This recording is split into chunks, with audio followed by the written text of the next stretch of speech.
Sa saksi, bistado ang isang pabrika sa Bulacan na may mga nagtatrabahong Chinese national kahit undocumented umano o tourist visa lang ang hawak.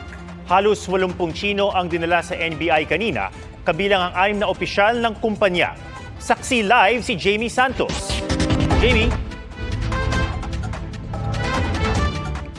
Pia Atom, nasa kustodiya ngayon ng National Bureau of Investigation ang ilang Chinese national matapos matuklasang walang kaukulang dokumento ang mga ito para magtrabaho sa bansa. Sakay ng bus, dinala sa NBI headquarters sa Quezon City ang 79 na Chinese nationals mula sa Bulacan kanina. 36 sa mga ito ang documented umano, habang 23 naman tourist visa ang hawak. Inaresto sila matapos makatanggap ng intelligence report ang NBI Bulacan District Office ng impormasyon na isang kumpanya sa Bulacan na may mga empleyadong foreign national. Katuwang ang Presidential Anti-Organized Crime Commission at Bureau of Immigration, pinuntahan ng NBI ang factory sa Barangay Santo Cristo, San Jose del Monte. Karamihan sa nagtatrabaho roon, Chinese nationals. Ang kumpanya kung saan nagtatrabaho ang Chinese nationals, gumagawa umano ng water pipe para sa isang water concessionaire.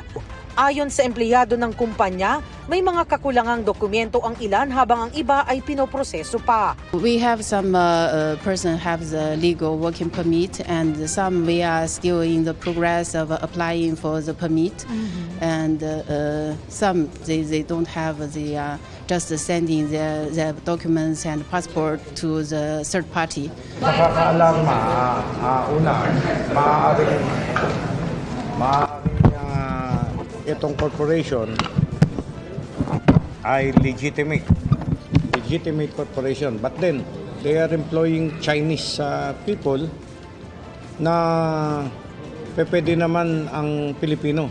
So nape-prejudice ang ating mga Pilipino kasi isa sa reason bakit pwedeng mag-employ ng foreigner ay pagka hindi kaya ng Filipino skill. No? But then, nakita namin, gumagawa lang ng mga malalaking pipe, ay bakit naman kailangan foreigner pa? Kasamang nahuli ang 6 na opisyal ng kumpanya.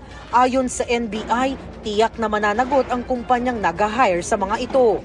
Makikipag-ugnayan ng NBI sa immigration para sa isasagawang investigasyon kung paano nakarating sa Pilipinas ang mga dayuhan. They will be held answerable. Hindi humihinto ang ating mga operatiba sa pagmamanman ng ganitong mga klaseng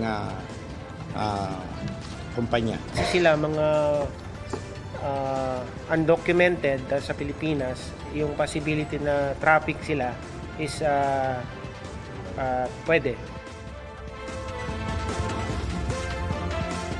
Pia Atom, sa tanggapan muna ng NBI, mananatili ang mga nahuling Chinese national para maproseso. At live mula rito sa Quezon City para sa GMA Integrated News, Jamie Santos ang inyong saksi.